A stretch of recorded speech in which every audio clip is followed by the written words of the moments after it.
Hello, Shelly. Hi. What just happened? Oh, sorry, I pressed decline by accident. Oh, okay. It's all right. By the way, that link you sent me to Amazon, I clicked on that. I don't actually see any of the actual table of contents here. If that's not actually listed here, and I actually have to pay a fee to do that, if it's not too much trouble, why don't you just tell me what each chapter title is when Oh I? no, there's no fee. Did you get the link that I gave you? Does it show a cover of my book? Yeah. Okay, so click on Oh, okay. Problem solved. Thank you. I see yeah. the con. Thank you. Thank you. That makes okay. Awesome. I was a little concerned there for a moment. All right. So it's great to be talking to you. And I did get it. You sent me that email that you sent me about me and my higher dimensional life. For some reason, you sent that to me twice. I'm assuming the first one had some sort of flaw, and the second one is the one I should be looking at. Is that right? Oh, it's a bunch of information about me that you can kind of go through to ask me questions if you'd like. Right, but I'm saying that you sent me it twice. Did Um, I? yeah, so Oh, I'm just going to go by the second one because yeah. if this first one would have had any mistakes, the second one would have been updated. So, all right, enough of that. I've been criticized by some of my listeners for as soon as I let my get contact with my guest, I chattered a little bit too much, bad show preparation. Well, I want to make up for that by getting to the information on the show ASAP. I want you to give your chance to explain your life story. From a standpoint of what you experienced, what happened to you that leads you to do the stuff that you do now. That'll help set the tone for this interview. Um, while you're talking, I just want to quickly grab my pen and paper, maybe jot down something if anything pops up that's worthy of discussing, but you do have a lot of pointers and everything in your table of contents on your book and the little bio you sent me, so I don't really know if I'll have to jot down anything, but hey, if anything comes up, it wouldn't be a bad idea to have a pen and paper handy. So tell us your life story. You've got the floor. Okay, well, from a young age, I remembered my angelic self, and we used to play around together, the spirit and the body, right? And then eventually, at the age of 7, that higher dimensional living for me, I kind of suppressed it in order to fit into human society. And from that point on, I grew up and went through a regular life. It was pretty painful because it's a very dense earth energy that we live in. But then there came a time in my late 30s that I was reactivated from our central sun through my third eye. And a shaman friend of mine hosted this ceremony with me, and she just asked me to stand in the I am with my arms out and my feet spread like a star position and say I am 3 times very loudly. And this is when beams of light came from the sun and entered into my third eye. And they were around, I don't know, I'd say 8 inches by 8 inches around circumference. And first beam of light was red, and the second one was orange. And from that moment on, and I could feel the electricity also. I almost fell over. But from that point on, all my higher dimensional abilities reactivated. And from then, my psychic abilities, my teleportation abilities, my angelic abilities, my healing abilities, everything came back online, and I started to experience all these experiences in higher dimensional life. Like I witnessed seeing planets being created through the masculine and feminine polarity, which is myself, and placing them in different places. That would be one experience. Seeing the new earth being split from the old earth and being recreated. Visiting with ascended masters and archangels. Eventually coming into etheric union with the other half of my masculine counterpart, which is a twin flame, twin soul. And then that's when really things really catapulted and more awakenings happened where I can see the truth in everything. He and I are fully merged, and it's a pretty incredible experience. And yeah, so now I'm just, I guess, a fifth dimensional and higher being, and that's how I live my life. Awesome, and I hope I'm in the fifth dimension. Well, then again, there's some 3D parts we still have to work through, nonetheless. Since you mentioned that, and since I mentioned that, Franco De Nicola interviewed him a few years ago. His words, and in that interview that I did with him seemed to carry a lot of weight in the present day. I do remember him saying in that interview that one of the key significances of the year 2017 is that the souls of the human race, not the physical bodies of the human race, but the souls, will resonate with fifth dimensional consciousness in this year. Now, with that being said, I'd like to give you your take to see what you think maybe that means. What's the significance behind that, and is there like maybe a time? How could he exactly predict 2017 as being the time period? Because time is an illusion. It's really not a good idea to give dates, but nonetheless, he gave a date. Didn't really give a specific time period, but that's what he gave a year, 2017. Our souls will resonate with 5D. What's that supposed to mean? And are we supposed to recognize something? Yeah, well, what that means is every 26,000 years, a shift happens where our solar system and planetary system ends up. And at this point, we have an opening right now to a higher consciousness, which is bringing Earth into a place of back into fifth dimension, where we previously have been in the third for thousands of years. And the fifth is the beginning. We're eventually going to be going into the seventh. And so now people who can resonate with that frequency can sustain it and live within a higher dimensional reality. Yeah, well, when he says our souls resonate with 5D, one would think our souls, well, they, with Earth being, mentioned seven dimension, that does resonate with what Akashic Records reader Andrew Bartzis has said about Earth being created as a seven-dimensional seed planet. And one would think if our souls are our eternal essence, then why would our souls need to resonate at 5D in this time? Wouldn't they naturally be of a 7D nature if they're here on Earth? Or for that matter, wouldn't they be of a even higher than 7D, assuming that there is something that could be better than what it is on Earth, some sort of higher dimensional frequency? I see what you're saying. Yeah, what the situation is that the density of the planet. So you know how of an angel. Angels can't come down and show themselves necessarily to us because it's too painful for their higher dimensional spirit. So the soul is kind of similar, where we've been so low in consciousness that in order for the higher self to merge fully with our bodies, we needed to come into a higher consciousness. And that's where, how many ever millions are there now. So it's like a higher self merge is able to take place. Thank you. And in regards to what's the significance of seven-dimensional seed planet is, as what Earth was created as, my understanding is that once you get to the seventh dimension, there is no more service to self-behavior.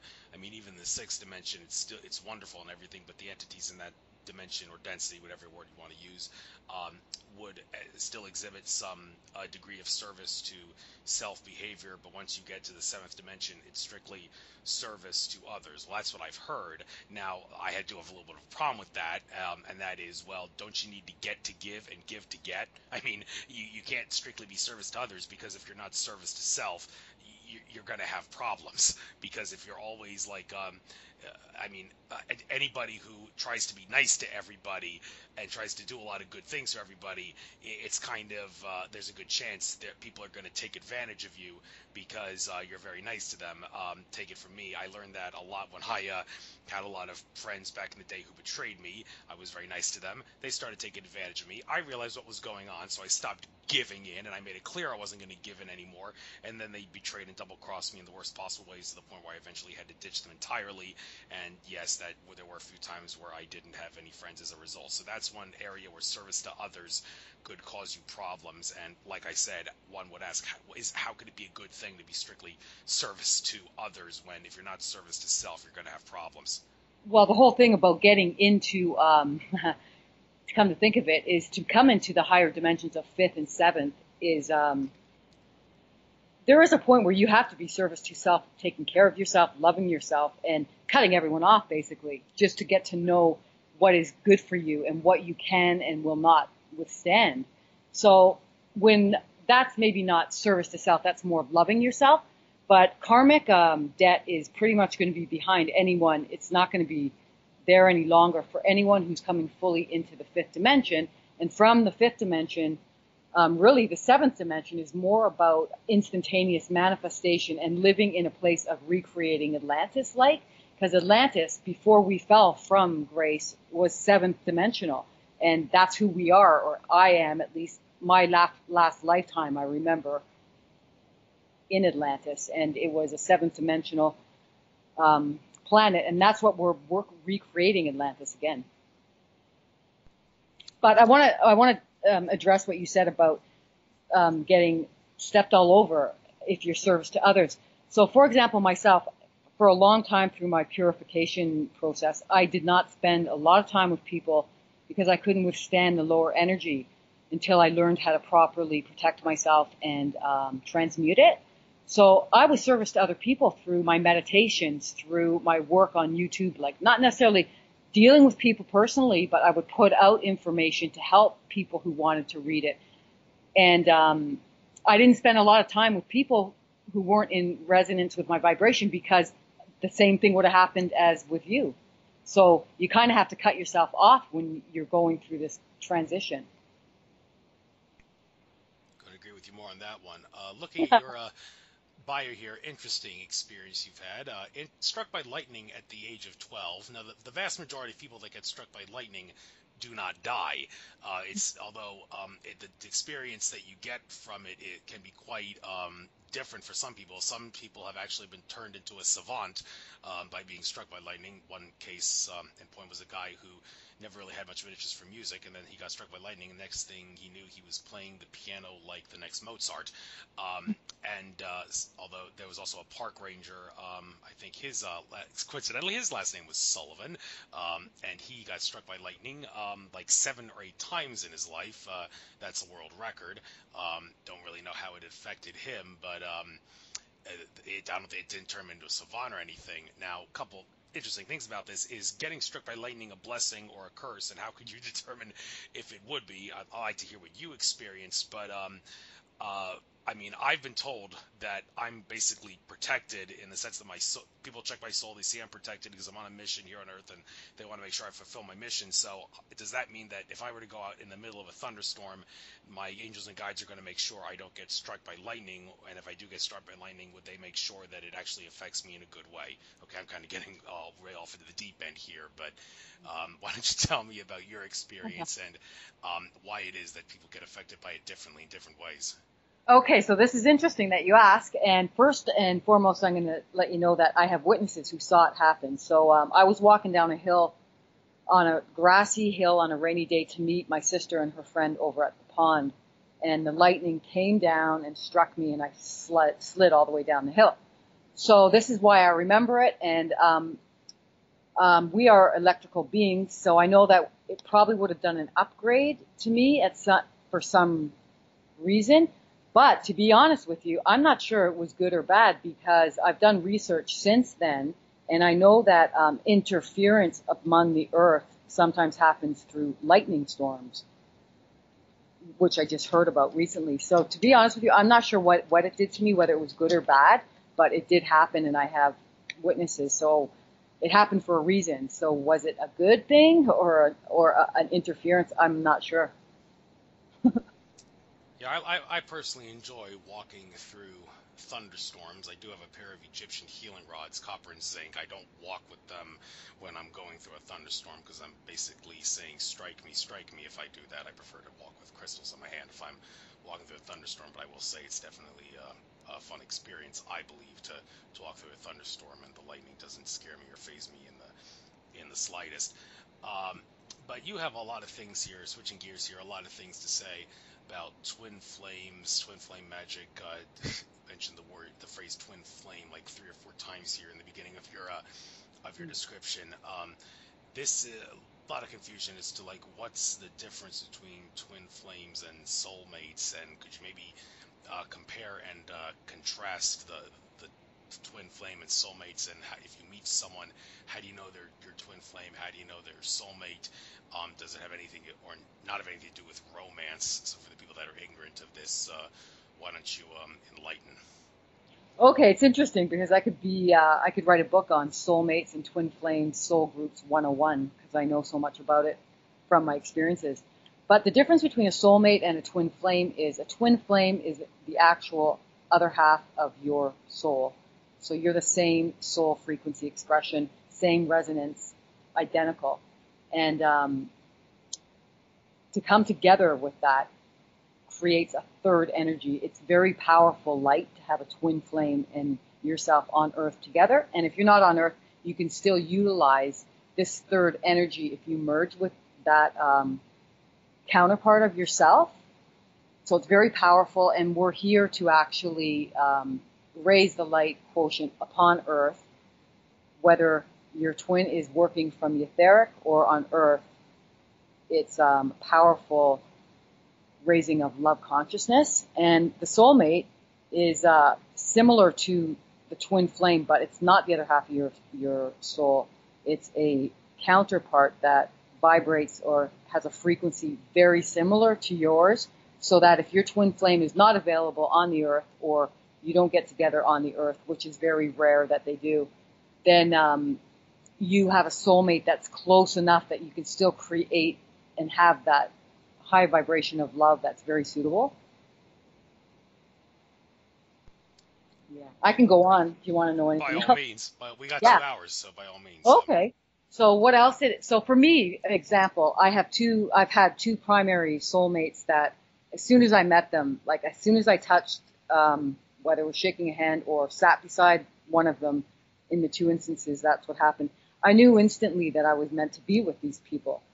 And my one was a first love of mine who was a soulmate, primary soulmate, and then he passed away at when I was 21, and he continued on in the next 25 years guiding me through the etheric. He was with me all the time, came to me in dreams, did things on Earth like move things around, showed me he was there. So for 25 years, I was like, he's still alive, but I can't see him.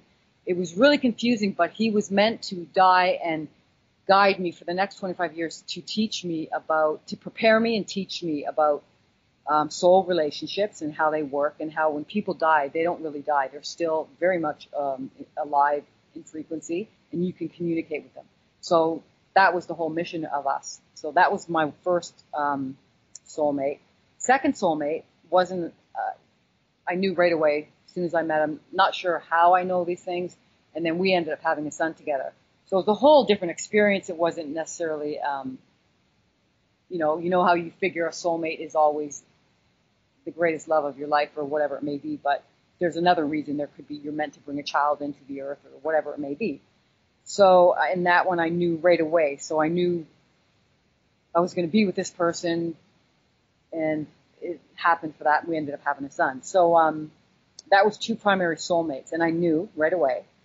Now the twin flame thing, then years go on, years go by, and you're programmed, and you're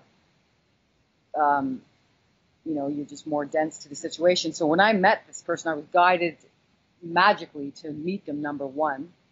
And then when I did, and we shook hands, an activation took place, a powerful activation, where we became merged with our brains, our hearts, our sacral in the etheric realm, and we were synchronistically shown powerful signs, symbols, and messages for us to wake up to each other and to know who we are on Earth. And that brought us together. And had it been not for the first love relationship I had on Earth, I would not be able to have gotten this far with the union, because our spirits are in contact right now. We're in full relationship, full union, except for physically we're not together yet.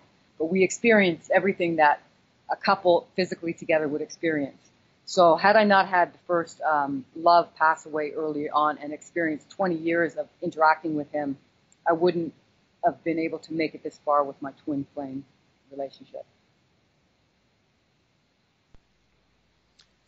Thank you for your experience story there. Pretty heartwarming. Does it make sense to you? Yes, and I found it pretty heartwarming as well.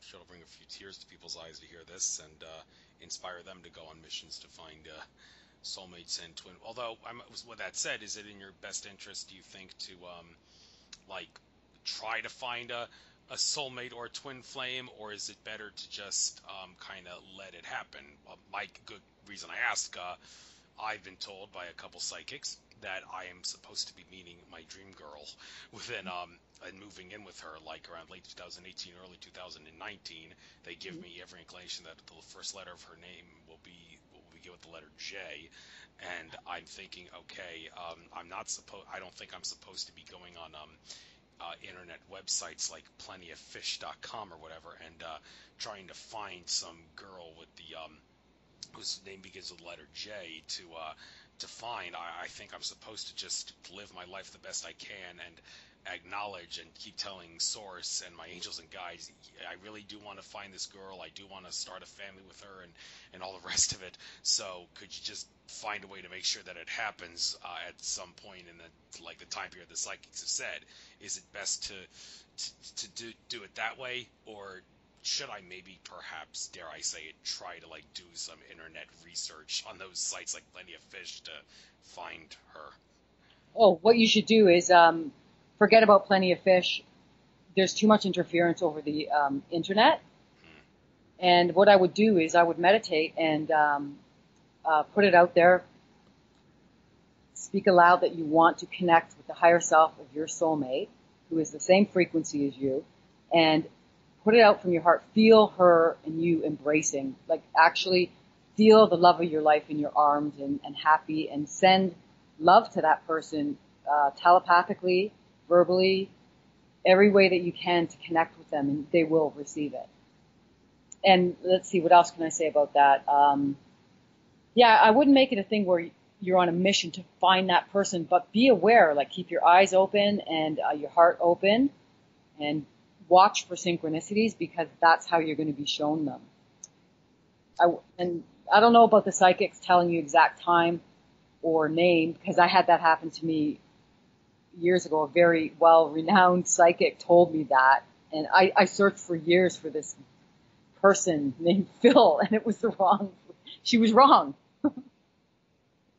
She was totally wrong. So I got stuck on someone else's message, and it was wrong. It was kind of funny. I didn't really but I always had in the back of my mind, this guy's named Phil. And I'm like, why did she say that name? And every time I met a Phil, I thought, could he be the one? And she was not clearly, I have this in my book too. She didn't have a psychic day where she was very clear, let's say. She's a good psychic, but that particular day she was not clear. So she gave me misinformation. Sorry to hear that. Okay. But in regards to using synchronicities to find your way, I can certainly go along with the notion that the synchronicities are a sign that you're on the right track. If you more synchronicities, the more in tune you are with source creation and such, and you're doing the right things that you're supposed to be doing in life. Although that being said, the science behind how synchronicity works, I've been meditating and thinking about this, and I'm thinking that maybe the phenomenon that Einstein referred to as quantum entanglement or spooky action at a distance. Interestingly, there was an article I saw on InfoWars a few days ago where they talked about how they were actually able to teleport a microscopic particle, I think it was a proton, down from the Earth to a spacecraft above the Earth's atmosphere instantaneously. And they said that quantum entanglement or spooky action at a distance is what enabled them to do this. I'm thinking that quantum entanglement, spooky action at distance, is also what enables synchronicity to happen. Is my hypothesis correct, do you think? I don't understand that word. Say that word again. What word?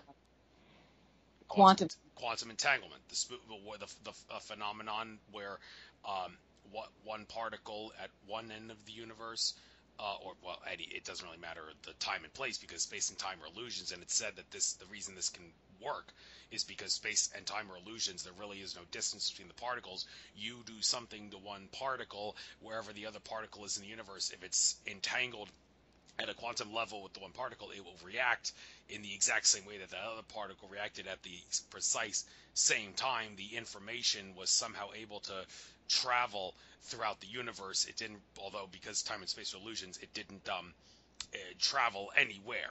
So I'm suggesting that the science that allows for that to happen is the same as the science that allows for synchronicities to happen. That's my hypothesis. Do you think No. that maybe I'm right about that? Well, the science aspect, I wouldn't be an expert on that, but it sounds about right. From my viewpoint, the spiritual uh, meaning behind synchronicity is that it has to do when you're on your right path and you pay attention to what the earth presents for you, God and the earth. So starting with God, streaming down into earth, coming to you. If you're in alignment with that, which is when you're a high vibrational being and you've cleared a lot of crap, you're more in alignment with synchronicities, 100%. So you know that you're on the right track when you start seeing synchronicities. Also, when you ask the universe to show you signs, you're going to get signs. So you have to verbally ask. And I just learned today a good way of manifesting these. So if you want to meet your soulmate or you want to bring something more, I'll tell you about that later, but I relearned my mastery of manifestation through winning the lottery myself, and I was self-taught. I never read any books on it or anything, and I was in the forest for 9 months straight reading off lottery tickets, and I knew the day I was going to win the lottery, and I did win, and it was all in preparation to further my manifestation mastery to manifest the big jewel, which is my twin flame. Like, I call it a jewel because it's the most powerful manifestation is to manifest your divine counterpart, loved one, into your life. So back to what I was saying, a good way to do that is to open up your root chakra and raise the energy into the third eye crown and send out to the universe exactly what it is you want. And you can chant the word Ah, A-H-H, while you're doing that, and that can open up the wave of energy, the column of energy from the root to the third eye crown to send the information out to the universe. Now, I did it differently. I focused in nature and felt how it was going to feel to already win. Like, I felt basically like I had already won, and I sent it out to the universe, and that's very powerful. And so I did this, not purposely for 9 months, it just turned out that way. And the day I won, I called my sister ahead of time. I said, today's the day I'm going to win. I had the family-run gas station. Their whole family knew of my journey, and so every week I bought the tickets. They knew. And then, yeah, so I have that in my book as well, and a video on YouTube on it. So that's, we are all masters of manifestation. We can all do this, and you just have to know how to do it and follow the signs and messages that you receive from God and the earth to manifest whatever you want. Congratulations on your lottery victory. I don't think I'll ever be able to win the lottery because I personally don't gamble. So that's something that's not good. Although I do buy lottery tickets as gifts for people very often, and I always do say it is one of my dreams one of these days that a lottery ticket that I buy for someone will actually be a jackpotter. And I hope that the person who wins that jackpot, if it ever does happen, will be the person who is most in need of having something like that happen because they're suffering too much. But well, I don't know. I hope my desire for that to happen will enable it to manifest better. I'm sure it can, but then again, things like that, even if it is for not just for yourself but for another person, it is to some degree a fantasy. So it's, well, since I mentioned that, I heard some people try to explain the difference between like a dream and a fantasy, and I'm sort of drawing a blank on what they described. How do you know if something is a fantasy? And they used winning the lottery is an example. No, I'm thinking basically the best way to determine the difference between a fantasy and something that's, well, not to the point of being a fantasy. It just has, I'm sure it has to do with probability. You know, but then again, the person, I don't think they said anything about probability and the probability statistics, the chances that something would happen as a way of determining it. But that's just the way I see is how it would make sense to determine this is a fantasy because the odds are so much more than something that's not to the point of being a fantasy. So can you maybe maybe perhaps refresh my memory, and what would that person have said if they weren't going to use probability as a way of determining what's a fantasy, then what is a way of determining it? Okay, so I just had a dream the other day, and I was trying to figure out it wasn't what I expected, and the message was not. I don't feel it was true. So that was more of like an unconscious dream, like you're not quite in the dream state, you're still thinking, right? So, and I've had experiences where it was not a dream, it was actually an experience, me happening. So if someone could have had a fantasy dream, like the lottery thing, and they're saying it's not reality in my life though, they could have a reality in another life, as a person, as a being, in another life, another planet, and they could have won that. So that could be one way. Another way, it could be the ego mind still at work, and you're thinking in your dream state. You're not quite in, say, theta or gamma, right? So that could be another one. Another one is you're experiencing it. So a lot of my dreams are experiences and in other dimensions in the galaxy, and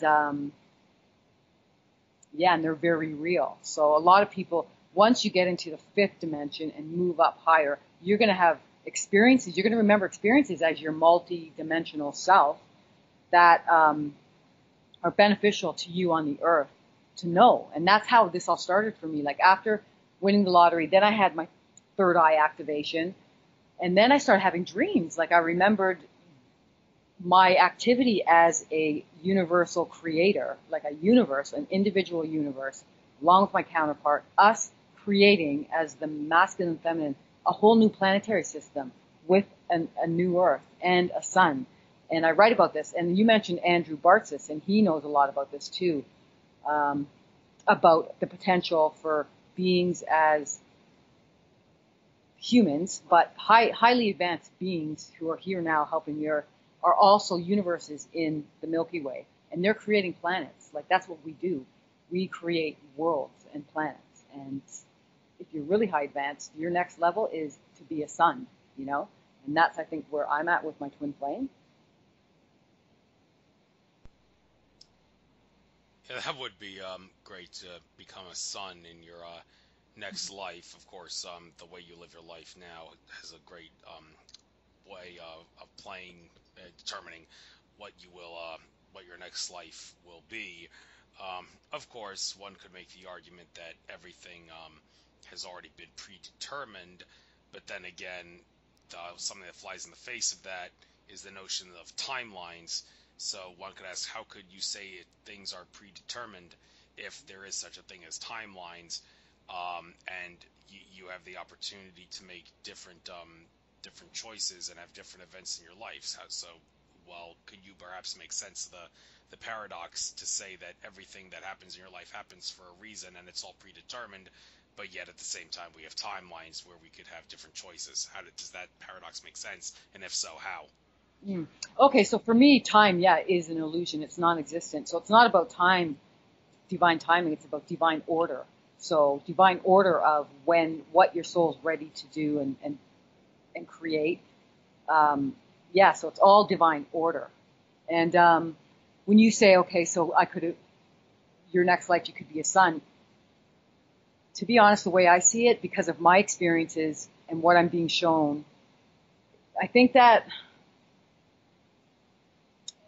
it's possible that we already are a sun in, wherever else in the Milky Way, in the galaxy, because that's the information that I'm being shown. But it's also new to me that I can't confirm it right now, but I'm pretty sure, and that's about divine order, right? Like you're here as an evolved being to help anchor in central sun to the earth, and that's divine order. And timing, yeah, so it's not even time. Time is an illusion. Does that make sense for you? Well, yeah, but it's interesting you say that. That's the way you look at it, because my previous guest, Tim Freak, he says he cannot seem to make sense of the idea that time is an illusion. I tried to help him make sense of it by saying, well, in the above the third dimension, well, here in the third dimension, time, the present time, is reactionary. This is not me talking. This is Jim Self who said this. Jim Self says present time we have a reaction in the third dimension to something that happened in the past or something that is going to happen or may happen in the future. When you get to the higher dimensions, the entities there don't have any reactionary sense to something that is past or future, so they're able to live in the moment. Therefore, they see time as being, well, non-existent. And I said to Tim, well, does that make sense to you? And he said, no, I'm sorry, it doesn't. I would still think that these entities, they would have, things still happen to them, so how could they say that time is an illusion? Well, he just can't grasp his head around No, it. he can't. He still has some work to do, I'll tell you that right now, because once I got into the higher dimensions, not to put this person down, I don't even know who he is, but once I made the shift and I went into fifth dimension consciousness, time became nothing to me. And as a matter of fact, every time I look at the clock, all I ever see is sequence numbers. I came to a point where I couldn't keep appointments because time was so insignificant. And the only time I would honor them is if it was being of service to others, basically. Otherwise, I don't have a schedule of time. I don't live off time. I don't at all. And it's hard. It was really hard for some of my close family members to get used to my change, because I've always been like this throughout my life. I'm not a detailed planner where I plan every step, because time just it's just moments for me. It flows. And so, yeah, it came to a point after 2012 where time meant nothing. I had to really work at keeping appointments, because it was to be someone who was very stickler for time and being on time. That just wasn't me. And then anytime I did look at the time, and I'll give you another example. Anytime I looked at the time, it was always sequence numbers. But the biggest thing I'll tell you is in 2000, I'd say 14-ish, maybe 14, I was sitting in front of the TV converter looking at the TV, and then I shut the TV down to go for a nap. And shut the TV off and was just looking at the numbers on the converter box. And the whole box itself, first the time skipped really quickly, say from 3:15 to 3:18 within 30 seconds. Then the whole box of the time, where the time was showing, turned into matter, energy, before my eyes, right before my eyes. The solid box with the time on it turned into matter. Then it shrunk back into the density of the converter, and then the time stood still on the box for a number of minutes. And that felt like, to me, was sort of like a DMT experience, like natural, where I saw matter, pure, dense matter form turn into energy frequency before my eyes. And that was when I started to awaken to what real life is and how it's all energy. Everything is energy. And that demonstrated to me time is an illusion. That was one of my first lessons. Yeah, I've experienced similar phenomenons too. When I look at the clock, it is what you could refer to as a sequence numbers, where if you look at it, and it's of some like significance that's not just random numbers thrown out. It's a number that you could say, oh, well, there is some like either 1111 or 313 or something to that effect. Although I will say though, one situation where it's, I think, okay to focus on time is if you're the kind of person like me who likes to schedule his rituals and meditations at significant times like sunrise, sunset, moonrise, moonset, solar noon, and times of eclipses and full moons and all that, in which case you would have to pay attention to the time to make sure that you can schedule your mantra, meditation, or whatever at the time that event is supposed to happen. Yeah. But other than that, I think it's not in our best interest to focus on time. I've tried to discipline myself, like whenever I'm watching a YouTube video, don't look at the clock, don't look at the timer to see how much longer the video is. Just suck it up and accept for how long it is, and that'll help me break away from the illusion of time faster and faster if I just learn to do that and not worry about how much longer the video is or how much time has passed. So I'd like to switch gears for a moment, go to some of the chapters here in your book. Chapter number 2, I am a sovereign being. Now, this term sovereign gets a lot of flack from a third-dimensional standpoint. Some people, you say the word sovereign, people will shudder, because in the 3D world, to act like a sovereign citizen is to be almost suicidal. Jordan Maxwell made that very clear when I had him on my show. He said, one of the best ways to become a recognized, acknowledged sovereign citizen, in which the system of domination and control would acknowledge you as a sovereign citizen, is to terminate your national citizenship. But he said if you terminate your national citizenship, you will have, in effect, committed suicide. You'll have less opportunities in life than a convicted felon who has national citizenship. You can't travel anywhere. You can't get a job. You can't do squat. You will have to resort to the most crazy things and unpleasant things, he says, in order to be able to make ends meet. If you terminate your citizenship to try to become a sovereign citizen, you will probably end up in jail more times than you want, even if you can get out of being eventually convicted because you have no citizenship. You're still going to get arrested and thrown in the slammer over and over. You may be able to beat the rap sheet, but you won't be able to beat the ride, as the saying goes. So that, from a standpoint of that, trying to act like a sovereign citizen is suicidal in a 3D world, many would assert. But then again, you have to realize, by virtue of the fact that we're infinite consciousness and everything we do has an infinite effect on everything in reality, even at the smallest levels. Like I use the example, blinking your eyes does affect the winds on the planet Neptune. I mean, not much, not hardly noticeable effect, but it does, and it has to, by virtue of the fact that we're infinite consciousness. Just look at the Mandelbrot set and the mathematics behind the Mandelbrot set.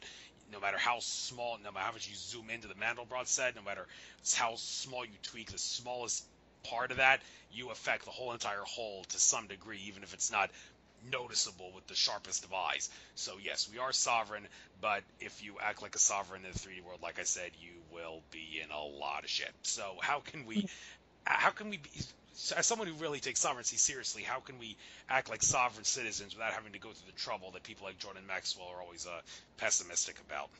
Mm-hmm.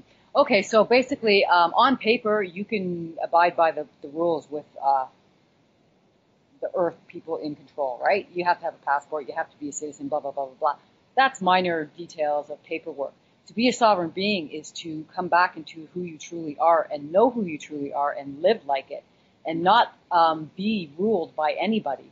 So I can give you an example. It's like I am very aware of my ability to manifest and create. So I have always been able to do that for myself and live the life that I want to live in the way I want to live without being ruled as from a 9-to-5 job, or being ruled to pay taxes, or being ruled to live and feel a certain way, or pay attention to the news, which I never have. I've never voted. Like, I've never done any of this, just naturally, because I was born a sovereign being and my soul never let me forget it. So do I have to get a passport to travel? Yeah, I do. Do I have to do certain things to live by the rules? Very few, but as a sovereign being, like I know who I am, my power, my light, how I can utilize it to do whatever I need to do. So, for example, heal myself rather than be dictated and told by doctors what I need to do. Like, to be sovereign is you take it upon yourself to learn what you need to do to live in this world the way you want to live in it. You don't listen to anyone else. You do it yourself, and you trust yourself and what you know in your instincts. So to give you an example, someone could be sick, older people who are very programmed with doctors being the medical and all that, being their God kind of thing, like telling them what to do. To be sovereign is to be in touch with yourself, to know, is that right for me? Does that work? No. So therefore I'm going to go the natural route. Or to be sovereign is to know that people aren't lucky. They actually are aware of the opportunities that come into their life and they grasp them. So that's being a sovereign being. Another one is learning to tap into who you truly are beyond this human shell, right? That's another thing. And never having to think anyone has authority over you, you know? I've never, ever felt anyone has authority over me. And so to not be sovereign is to think, oh, because someone says, your child isn't doing well in school and they're authority figure of the school, that should make you feel bad or something. So to be sovereign is all within yourself. And if I have to sign a document to travel, I will, but it doesn't mean I'm not sovereign, I guess that would be, I have a whole chapter in it, like you said. Yes, but then again, we're limited by 2 hours. That's a three-dimensional thing, time, and so we kind of have to go along with that in a sense. So yeah, Yeah. people can buy your book though if they want to learn more about it, and I hope that this interview will encourage people to do that. Mhm. So, okay, third eye activation and psychic abilities. Little controversy here about whether the third eye is the way to go. People who are fans of George Kavasilis would say it's not in your best interest to use the third eye, or for that matter, any chakra other than the heart, because, well, George Kavasilis, I've given him a lot of criticism for this.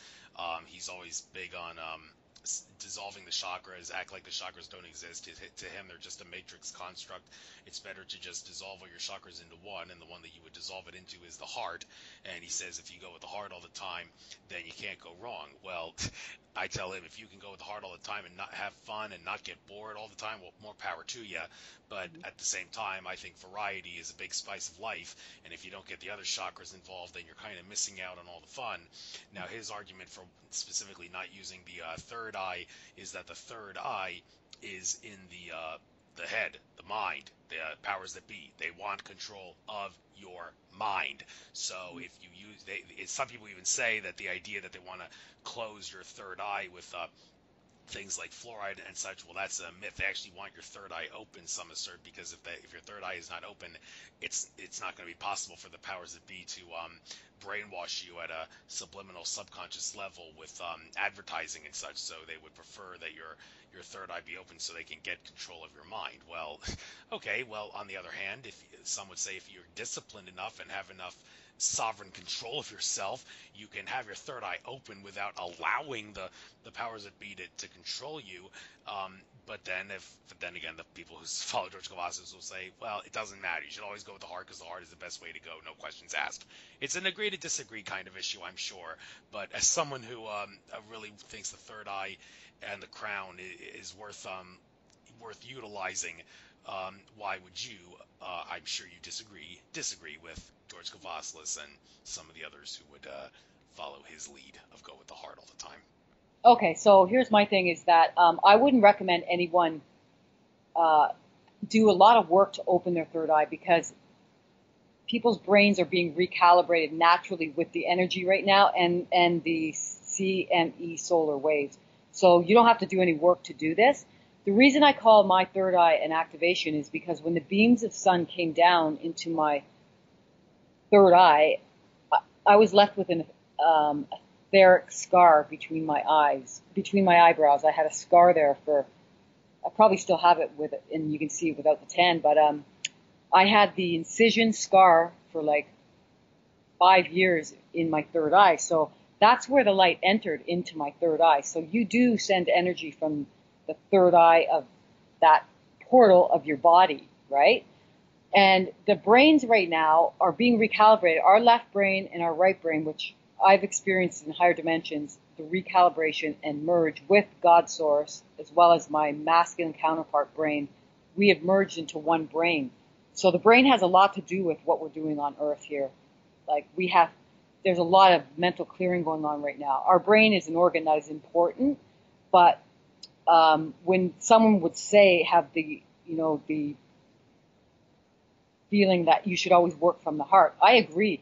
You should always work from the heart, and that is another huge portal. But they all line up together. And when I had a walk-in experience of source energy through my crown, it came through my crown, and my son was there witnessing it. So these portals are energy portals, chakras, which, again, I don't agree that they're chakras. They're portals of light, and they are different colored rays. So when you have your 7 rays balanced and activated, you become the rainbow. You're activating your rainbow light frequencies, which I have mine activated. And it's very hard to do. Not hard to do, but it takes commitment to living a purified life. That's how you decalcify your pineal gland, is by purifying nutritionally, mentally, meditation, exercise, water. When you live that way naturally and you're raising your consciousness, your pineal gland will activate, which everyone's is being activated already. It's just how much will they suppress that? How much will they toxify their body to keep the activation from happening? You know what I mean? Yeah. Also, worth pointing out, Andrew Bartz has said that the crown chakra plays a big role in helping him access the and read the Akashic records. What I find interesting about that is that, well, George Cavazlis, he could plainly assert he can't answer any question you throw at him if he goes with the heart all the time. I asked him, do you know what moons in the solar system besides our moon are artificial? And he said, no, I don't. That's not information I keep stored within my heart soul essence. But of course, if you ask Andrew Bartz the same question, he could perhaps answer any question under the sun accurately because of his ability to answer the Akashic records. And I will say that's one reason why I use him as such a frequent source of information on my show. I've been criticized for that, but hey, I say if the Akashic records say it, it must be true. And he's evidence that if you want to be a know-it-all, well, the crown chakra is the way to go, and not the heart chakra. But of course, knowing facts does not make someone intelligent. It doesn't make them the best. So, but then again, it's certainly a trait worth a lot of people would like to have. Like information is light, like light transmissions. I get those. I've had experiences of vast amount of information being transmitted into my crown chakra or my third eye and into my heart. So it's sort of like a system that you have going on. Like you get the information into the brain and you bring it into your heart as a filter. So the heart filters whether the information is true or not. And, yeah, definitely all the energy, we have so many portals to receive information, like antennas around our body, but, you know, the main ones going up our chamber of light from our root up to our crown, they're real. I don't call them chakras, and to be honest, my lower chakras I wasn't using for a long time because I was so raised in by, like, I guess, higher dimension that I didn't even resonate with the lower three chakras, but they are important. I use them for light and grounding, I guess. Grounding for sure. Daniel Teague, after I interviewed him, he was willing to do a chakra clear healing and activation on me, and he told me your third eye and crown are active and spinning, but all your others are not spinning to their fullest potential. Well, I found that a little disturbing. I'm thinking, whoa, maybe I'm obsessing too much about higher level consciousness stuff. I kind of need to get myself down to earth a little bit. Well, he did do the activation on me, and I'm sure that helped me. So, but that was I never realized I had it in me to be so of a high level consciousness to the point where I would get only my top two ones spinning and active, and the other ones not so active. But anyway, This show's not about me. We got to get some other important information. Oh, that's okay. No, I like hearing about you too. Like, for example, you know, you just mentioned that you had a couple of chakras that were closed. That could have been just from a certain situation that happened that day, that week, and then they reopen again. It's not like it's permanent. You know what I mean? To me. But, yeah. Good. I wanted to mention something. Now, you mentioned about ascension symptoms, right? Yeah. Okay, so for the longest time, when I started to awaken to ascension, which I was shown the word ascension upon my awakening, specifically that was the mission. And so I started to do research and learn about it and stuff. And the ascension symptoms I went with for a long time, but I learned down the road that a lot of these so-called ascension symptoms are really not ascension symptoms, and that's false. They're actually the way that the interference of the dark have been happening with humanity. So I just want to let anyone who listens to this that at this point now with the ascension, there should be no symptoms anymore. Ascension symptoms are done. Anything beyond that, especially with the digestive and mental thoughts and all that, it's all interference. But with that said, you're right. They're totally on their last desperate. The dark is being cleared out. It already has pretty much etherically been cleared, and now it's just the remnants left on Earth. So yeah, they're at their end game. Okay, thank you. Let's switch gears to something maybe a little bit more positive here. Yeah, let's do that. I get really passionate because I'm really aware of what's going on. So excuse me if I sounded. That goes ditto for me. But as long as we talk about these bad guys with the intent of stopping their agenda, then we are definitely not giving any power to them when we talk about them. So, okay, I'd like to kill two birds with one stone here. Sacred Value, the number 12, and Mystical number 13. Two of your chapters here, respect and fittingly, chapters 12 and 13.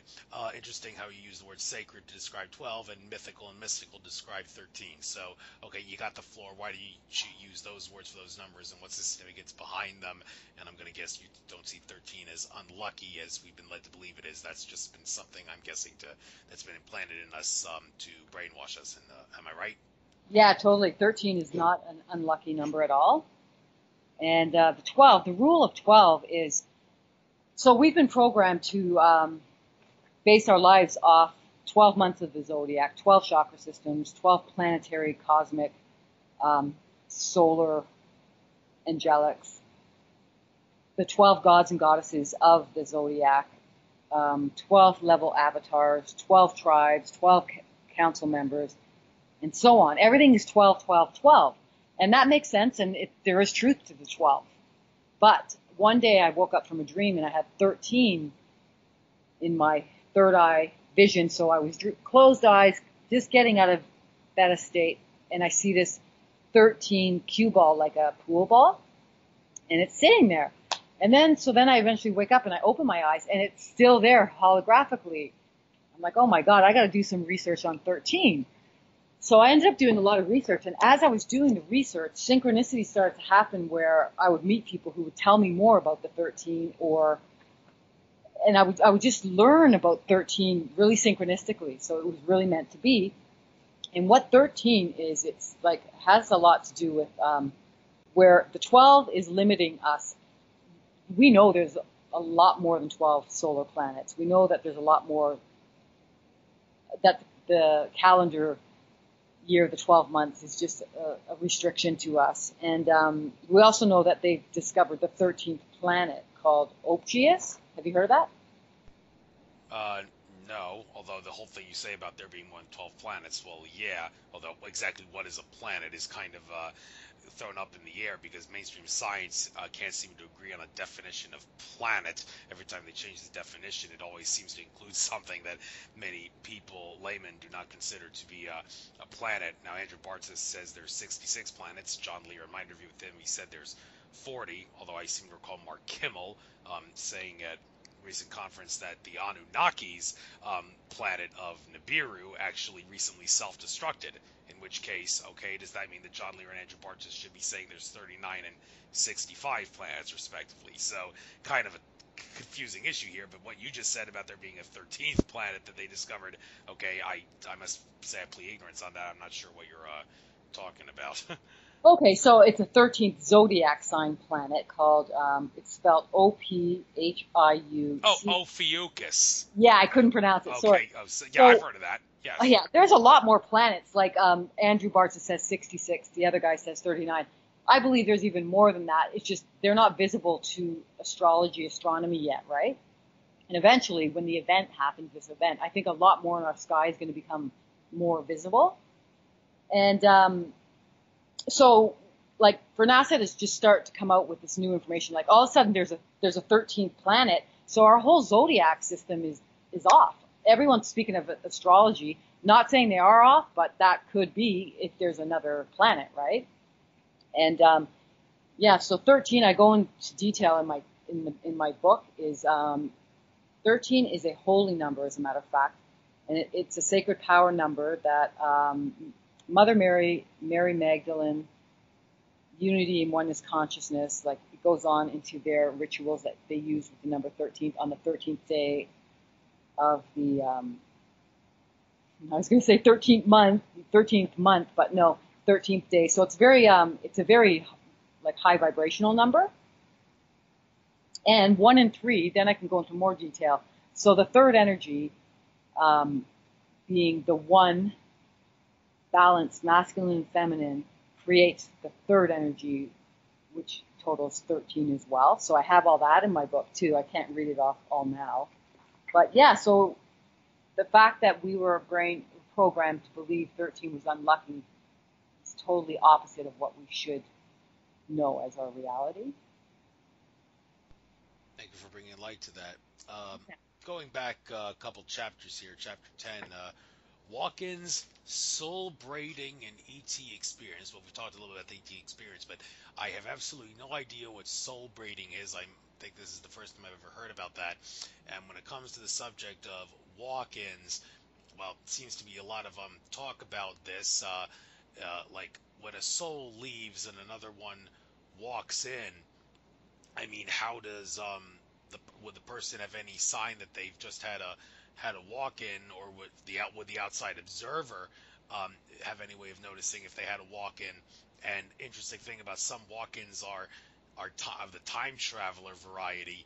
I point that out because I remember someone was asked Andrew Bartz this, where, of all the questions asked, where was Christopher Columbus born? I don't know why they would ask that, but Andrew Bartz said, well, it doesn't really matter because the pre-1492 Christopher Columbus had a different soul than the post-1492 Christopher Columbus. The around 1492, when he did all those voyages, he actually had a soul exchange of sorts where a time traveler soul, and he did use the phrase time traveler, had replaced Columbus's original soul, and so that basically, in a sense, kind of turned him into a really nasty person who really wanted to further the Illuminati's agenda of depopulating the Indians, Native Americans in the New World, to further the empire of the Illuminati in that 15th century time period.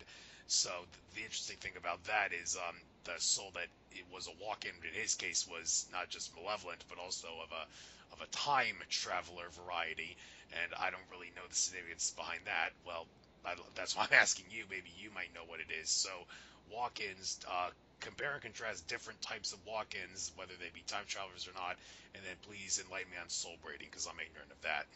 Mm-hmm. Okay, so when you have a walk-in, there's different types of walk-ins. There's the permanent walk-in where the soul currently living in the body has reached the plateau of its evolution on Earth, and it agrees to leave so a new one can come in and experience the Earth. And this is predestined before they come in.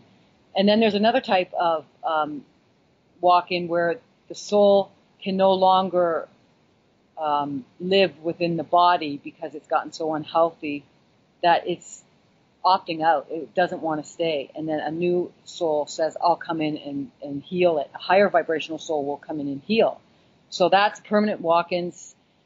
And then there's the braided, where same scenario. You could have a body that is not healthy and needs the assistance from another soul that will come in and live in the body for a certain amount of time until it heals and raises the vibration of the body. Or another type of braided walk-in will be simply a higher advanced spirit, not soul, spiritual essence that comes in as energy and braids with your soul, which is in the case of mine. So it was not a soul that's ever lived on Earth before or lived in any other system. It's a spiritual energy that entered into my crown, which, by the way, I read in my book about it, and my son witnessed it. He saw it happen.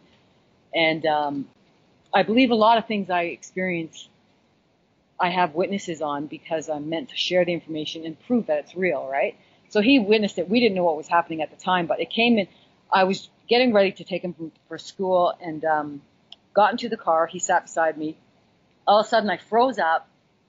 My whole body went into a certain alignment. He witnessed this. And then my eyes rolled back to all white, and I was frozen. And then I know instinctively the being came through my crown. So he was petrified and crying, called 911. And after a minute and 15, 30 seconds on the phone with them, I came to and knew exactly what he was doing. I grabbed the phone and I said, hello, it's okay, I'm awake now. And so he was trying to explain to them what just happened to my mom.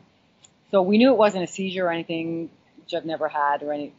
And I did research on this because it was another new experience for me because I've been going through so many new experiences. And then later that day, my son decided he wanted to stay home with me, and he looked at me a couple hours later and he could see another being moving within me. He saw it, and he was freaked out again. He wouldn't say what he was seeing, but he was horrified. He's like, Mom, Mom. So then I ran into the bathroom to look at my face, and I was like white, like Casper. And then eventually I left the house just to go into the sunlight in my car to see my face, and I could see a being moving within my body. A being, spirit, whatever. And that was the beginning of me. My whole life changed from that point on. So you'll hear stories about walk-ins where if it's a permanent walk-in, eventually your whole DNA is redone to a higher level, and you're healed. And you start to forget like all your past, and eventually you realize you're a new soul in the body. So for me, I know I'm still the same soul because I didn't forget any of that. I know I'm still the same soul from childhood, but I had this being come in to raise my consciousness, and I believe it was a divine feminine energy. That's what I'm kind of being shown. So it lived with me or integrated into my body for a number of months, and I had to go to bed at night, and I could feel it with me. And so I had to master the energy to learn to live with it. And it changed my life in such a good way that I knew it was a good thing. And so over time, I learned from messages and stuff that it was a being high advanced, I don't want to call it being, energy that came through me to help me on my mission here. Thank you. And since you differentiate between soul and spirit, this is a subject that always seems to make for great radio conversation. Some cultures do say soul and spirit are two different words for the same thing. You made it clear that you are not in that camp. George Kavaslis has given a pretty good description of what he sees as the difference between soul and spirit. He defines soul as the eternal essence, and consciousness comes from soul, consciousness being the awareness of being aware. And he says spirit also comes from soul. And the way he tried to make sense of it was, he said, well, first of all, think of spirit as a play on the words spear and it, like you're throwing a spear at it. You can think of the spirit as different parts of the soul that have manifested in a specific way to go to a specific time and place within the acknowledged illusion of space and time, in some manifestation, experiential manifestation of space and time, in a unique way, to have some sort of an experience. I've heard other people give different descriptions of it. Matis Stefano Indigo John from Argentina is another one that has given his take on what he sees as difference between soul and spirit. Even Andrew Bartzis has once was asked that question, what's the difference between soul and spirit, and I believe he said you can sort of think of soul as the engine and spirit as a fuel that gives fire to that engine. I suppose you could think of spears emanating from a soul as a fuel that give power to the engine, but some would say, well, it doesn't really make sense to think of that as a spear and a fuel as similar. But hey, it's a point of view kind of thing. So what do you see as the difference between soul and spirit? Okay, so a soul is the aspect of a spirit. A spirit is a very large, vast being of light, right? And so aspects of your spirit can be in different worlds, multidimensional, so that's where that comes in. So aspects of the big spirit could be here on Earth, could be at another planet, or just in the etheric as a pure spirit being. And I know this difference because my higher self, who I am fully integrated with, has not lived on a planet for a very long time. I have been etherically doing my work for thousands of years. I had lived on planet in the seventh dimension. I may have had another life since there, but majority of my life and energy span has been in the etheric for thousands of years. And so this specific time back on Earth has been the first time in thousands of years. And I was mainly an energetic being, for example, like an archangel or an ascended master, not living in a body. And that's what I've been doing. While my counterpart, my twin flame, has been on Earth for all these years, I have been helping him from the etheric. So I've been like the angelic in the etheric, where he's been on Earth, and this was meant to happen so that when the time came, the shift of the ages and the ascension happened, him and I would be prepared and well seasoned in both areas. Like he's a master of the earth and I'm a master of the etheric. And so the soul part, because I was a soul in Atlantis before, that's my soul. But a spirit being that comes through and has never had a lifetime yet in body is a spirit. And so that's what came through. It has no karma, no debt, no experience of anything but pure consciousness. So it's highly advanced consciousness. And that type of a spirit would enter into a body, and then it becomes a soul shard, right? A part of a soul. And then you have the personality of the human, us, me and you. So we're personality and soul on earth, but our spirit, our sense, like the huge being of us, is in various different bodies. In some, depending now, your spirit is different than my spirit, and more evolved or less evolved, everybody's is. So depending on how long you've been in form from the creator, mother and father creator, from our central sun, then that would tell you how evolved and advanced your spirit is that works through you and many others. That's how I see it. That's how I know it. Thank you very much. Let's talk about chapter 17 and 18 here. Brain merge with God's source and heart merge with God's source. Thing about this, you say the brain, we can't ignore it. It is significant. There's no sense in ignoring it entirely. In a sense, though, it is a third dimensional organ. One could make the argument that, well, think about it. What is the phenomenon that mainstream scientists and doctors refer to as death? Well, the best definition I can think of is death is the unavoidable result of an oxygen-deprived brain. The cause of death, well, nobody says the cause of death is oxygen-deprived brain, but in the end, that's what it was. Whatever the thing that caused your death resulted in the lack of oxygen to the brain, therefore that's what eventually killed you. However, I've heard some people make the radical assertion that even if the brain and the head were to die completely, if you were of such a high level consciousness and had the ability to do this, even if your brain and the head were to die, you could actually transfer everything from the brain in the head to the brain that's in the heart, and you could be living a full life and be doing all the things that you did, even if your brain in the head was still alive and functioning, but you've been able to solve the problem of not having a brain, because you do have a brain, you have another brain in the heart, and because you were of a high level consciousness, you were able to transfer everything from the brain in the head that's now dead to the brain in the heart, which is still going.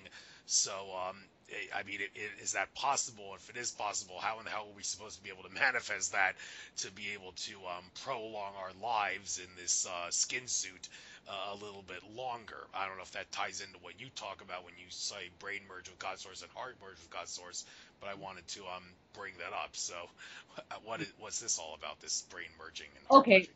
So my twin flame and I, the masculine and the feminine, we're very old souls coming from the first beings of creation. So when I say merge, when him and I merged, it directly merged us back to our creator and our oversoul. Like God creator, central sun, whatever you want to call it, is our direct oversoul, our higher self. And so when I merged with him, and how it worked is, after I met my twin flame, the activation took place where we became very telepathic, could feel each other's feelings. Not overnight, it took time, but this is part of the merge.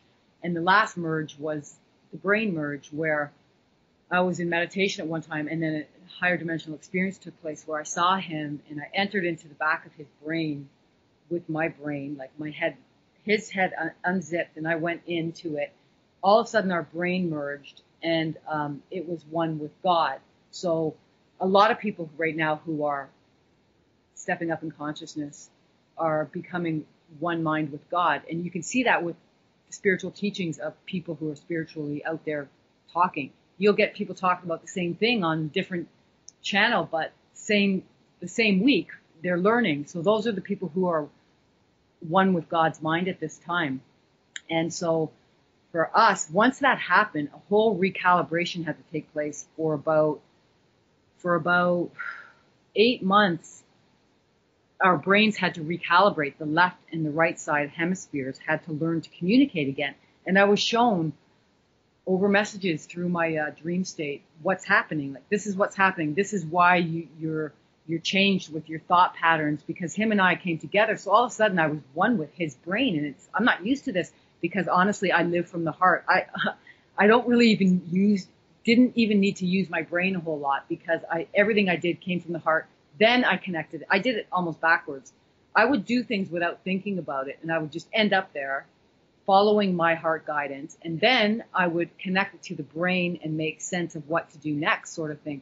Where most people right now live, where they think it through and then they follow the logic, and that's what's lacking in most people. But once I merged with my masculine side, being left side, then all of a sudden my brain reawoke to more logic and more of the way things happen, and also it awoke into the collective consciousness, the whole brain of the collective consciousness. So I had to go through this whole purification. So it was incredible. I had to purify, or was purifying. That was part of what I signed up to do, the collective consciousness mental body. And it wasn't easy, and it's still ongoing, and it just finally, I think, finished. And I think it's a year and a half later, finished recently. I got the message that the left and the right brain has been recalibrated, one with God's mind, and as well we have set the stage for the collective consciousness mental body purification. So that's that. And then the heart merge was another story that came before the brain merge, where our hearts connected from, he's in the States, I'm here, and the connection is so powerful that our heart became merged etherically, but then it came into the physical body, where I had heart palpitations, a lot of stuff going on with my heart for a long time before we did the merge together. Then he started going through it. But his was very intense for him, because he was more of the brain, living on Earth for so long. The heart merge for him was felt more for him, not for me, whereas the brain merge was felt more for me, not for him, because of just the masculine and feminine, and then where we both lived for so many years as a soul.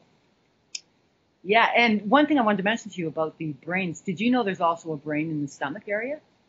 I have heard that, yes. Yeah. So I believe what you say, how if someone loses their brain, they become a vegetable.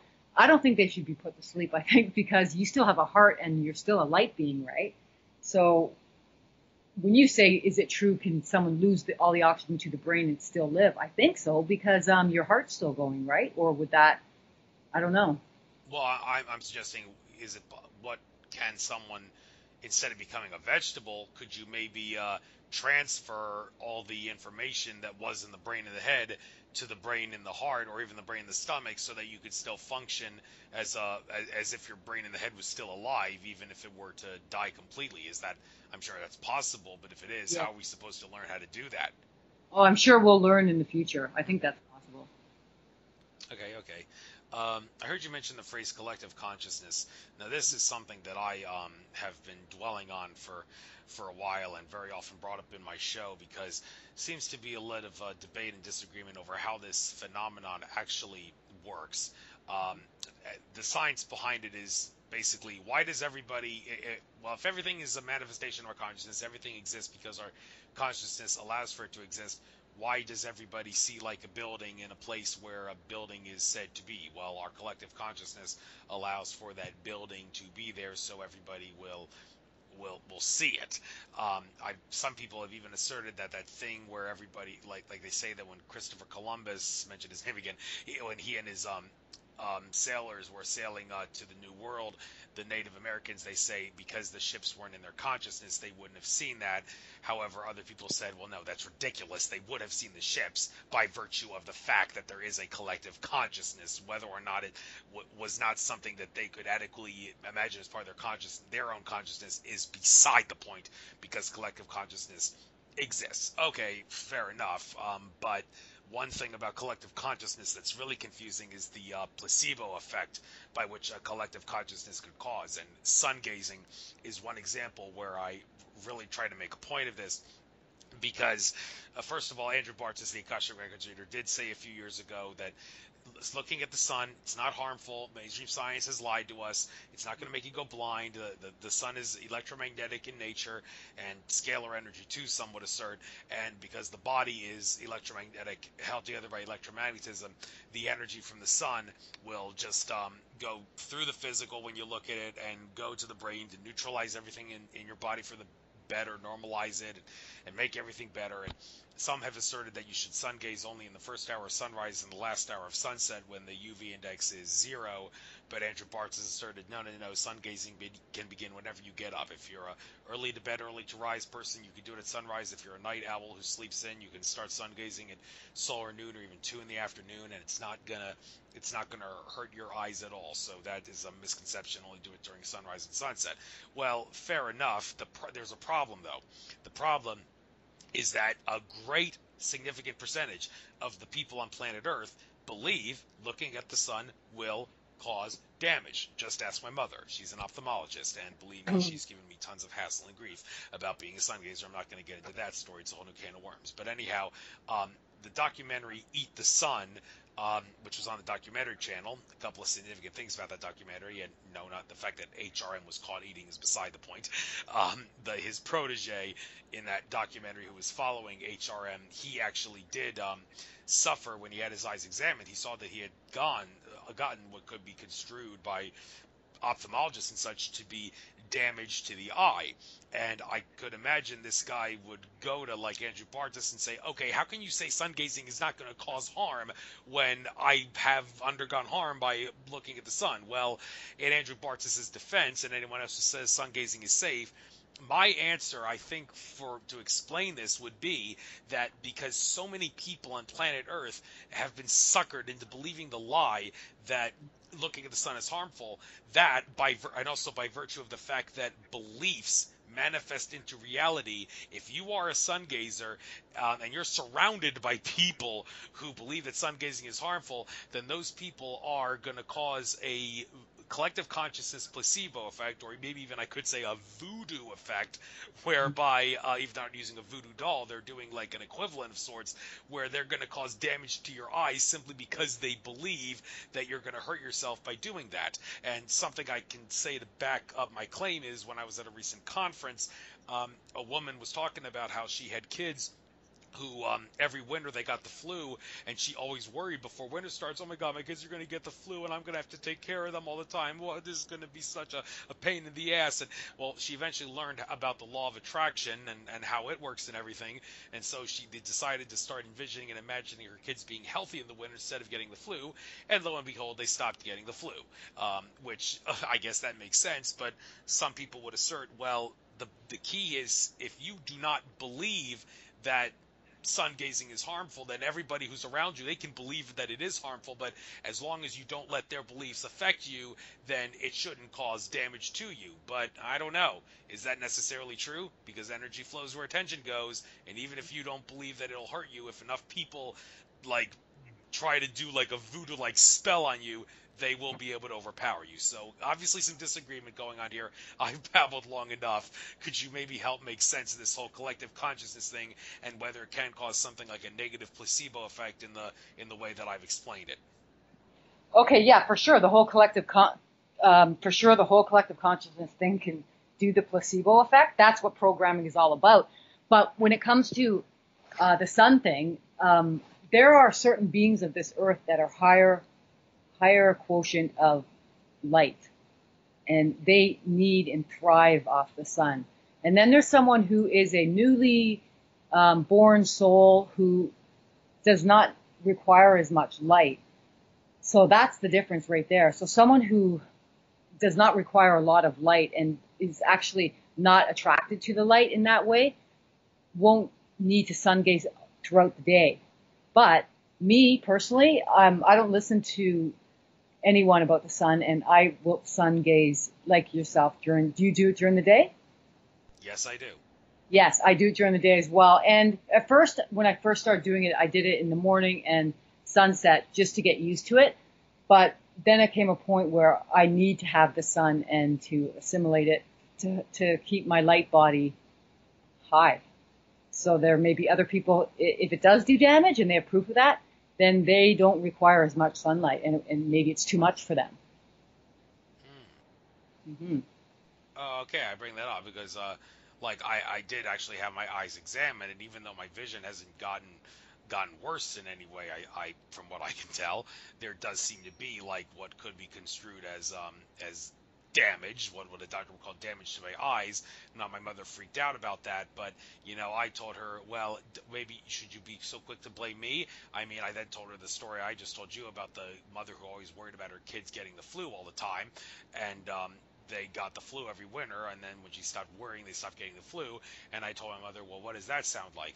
That sounds just like you causing damage to my eyes by worrying about my eyes all the time. And, well, she didn't really take very kindly to that. She was like, wow, you got a lot of nerve to suggest that I am to blame for the damage to your eyes by stressing out about it all the time. Well, am I? Do I think maybe I have a good point there, or am I going nuts? No, it's totally true. You'll manifest kind of what you believe. But you know what I do when I'm out in the sun is the odd time I'll look at it, but not for long periods during the high peak of the sun. Just I'll glance at it, and as I'm lying out there, you have to remember that your whole body is photosynthesizing the sun, especially through your third eye and the crown too. And your skin is the biggest organ that takes in the sun, so you don't need to sun gaze a lot during the day.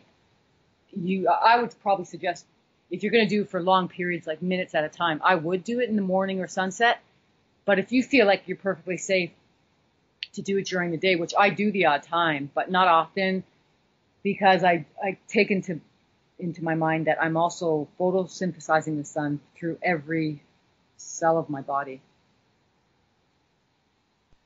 Yeah, with that being said, if it's not too much trouble, I think I may want to, I'm looking at the horizon right now, and it's kind of hard to tell whether there's clouds in the distance, but if it is hit or miss, if it's not too much trouble, maybe we can cut this interview to just short of 2 hours so I can be able to get to my sun-gazing spot before sunset to get my Sure, I was session. hoping, because 2 hours is a long time to talk. Right, and those people that have lousy attention spans may not be able to put up with it, but although since we're talking about the sun, I want to try to clear up some confusion on this. Maybe you can help make sense of it. A lot of debate as to whether or not the sun is damaging and harmful to us. I mean, a lot of talk about how the ozone layer in the Earth has lost a lot of its oomph, and that would cause any negative potentially things that could come from the sun to affect us in negative ways to affect us. Although some would assert, well, no, the sun is not negative in any way, it's perfectly safe. And I've even heard some people say that what we perceive as suntan, that's actually just negative things in the body being brought to the surface. And if you a couple years ago, I wasn't spending a lot of time in the sun. I got the ultimate suntan, and now in the present day I don't get as much of a tan anymore. And I'm thinking, well, maybe it's because when I was doing a lot of time in the sun, it was bringing all that stuff to the surface, so now my body doesn't have to bring things to the surface anymore, so I don't get a tan as much. Well, that's what some have said, but then again, what about sunburn? Is sunburn, which is reddening and not tanning of the skin, is that could be construed as like a sign that too much of a good thing can be bad, and the body is trying to tell you, okay, the sun is healthy, but you're getting too much of it, which is causing like an overload of sorts, and this burn is a way of showing that. Now, I'm just hypothesizing this, but I want to hypothesize to help people do the research, and since you seem to be a bit of a sun enthusiast yourself, maybe you can make sense of this. What is the sun harmful or not? And like suntan, sunburn, what's the difference? Which one's harmful? Which one's not? Can you make sense of it all? Oh yeah, the sun is one of the most important energies to receive in your body, bar none, period. And it's not harmful at all. We need the sun. And the reason why we've been programmed that we don't need it and we have to use sunscreens is to further their agenda, to not have us assimilate the highest frequency of the sun. So the sun is absolutely necessary and good for you. And when it comes to the sunburn and tan, the thing is if you're very white and you haven't spent a lot of time in the sun, you have to take it slow to let your body adjust to the sun. And that's where we take little shorter time periods in the sun until we work up a base, and then we get our tan. And yeah, the sun, back to your part about what you believe is what you create, is, you know how they say if you suntan a lot, it's going to age you? I've been in the sun all my life, and it hasn't aged me one single bit. So that's false. Okay. Yeah, a lot of research still needs to be done on that, so hope you will maybe get into doing that. But looking at some of the things here, some of the things we haven't touched here. What's September 28th event horizons? That's September 28th of this year or next year? What's that all about? And That 999 Gateway. That's also. yeah, that was when we really started to hit. That was when the ascension really started to happen, and the energies were pouring in to raise the people who were ready into the fifth consciousness, fifth dimension. And that was September 28th, I believe, 2014. And that was also the same eve of the next day where I received my name, Saishorie Grace. So it was very, very, very significant time on Earth and the shift and my mission. Yeah, that's what that's about. But it was, anyone who is teaching on spirituality and the energies of the Earth, September 28, 2014 was a very powerful gateway and energetic time to catapult us into ascension. Yes. All right. About 5 more minutes, and then I guess we'll call it a show. Chapter 27, Animal Telepathy. When I hear about animals and their telepathic abilities, I often think of that interview that Els Bastian did on in 5D radio way back in the day when Greg Prescott was in 5D was doing radio, and well, he still does. Although in 5D radio, it's been a while since that episode, and she. Els Bastian, I believe she's from the Netherlands or Denmark or somewhere. She is one of the world's foremost authorities on communicating with animals, and well, interestingly, how as the hierarchy goes on Earth, it's said that before you become a human, there is several things you become. The thing you become before a human is an animal that is a pet of a human. And before that is just an animal that's not a pet of a human, but it's, I'm not going to get into what's before then because we don't really have time, but animal, and then an animal that is a pet of a human to help you become acclimated to life as a human in a little bit, and then after that is when you become a human.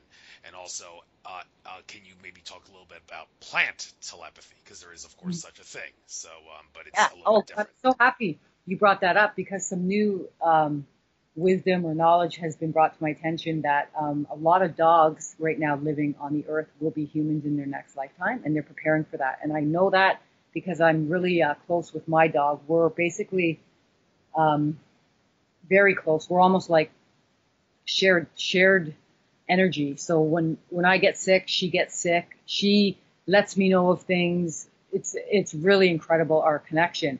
And eventually I've gotten to know that she is preparing to reincarnate as a human her next life. And so the telepathy I have is with all animals, including the lion spiritual animals and horses majorly. Any animal. I've had significant experiences, which I write about in my book, on bear telepathy, deer telepathy, lion, dog, all animals I see dead roadkill, I send them off into higher source for them to do the transition. So I'm really connected with animals that way. And the other part you asked about plants, yeah, they're so alive. Like, I mean, their evolution is a lot lower than ours. Not necessarily trees, though. I had a tree, actually. I was walking in the forest a few years ago, and a big, huge tree, spirit jumped out at me, or soul, jumped out and got my attention, and that's when I started to communicate with trees. So, yeah, they're totally beings, and we can communicate with all living life, even bugs. And you have a chapter in your book, something about a lion's message. Interesting thing about Cecil the lion, that whole thing, he was actually killed as part of some sort of a sacrifice to raise awareness about something. Does that tie into that chapter in any way? Or is it? Yes, exactly. Cecil came through to me, his whole spiritual energy. So the spirit of Cecil, not the soul, because spirit is many lions, came into my third eye during 888 Gateway in 2015, I believe it was.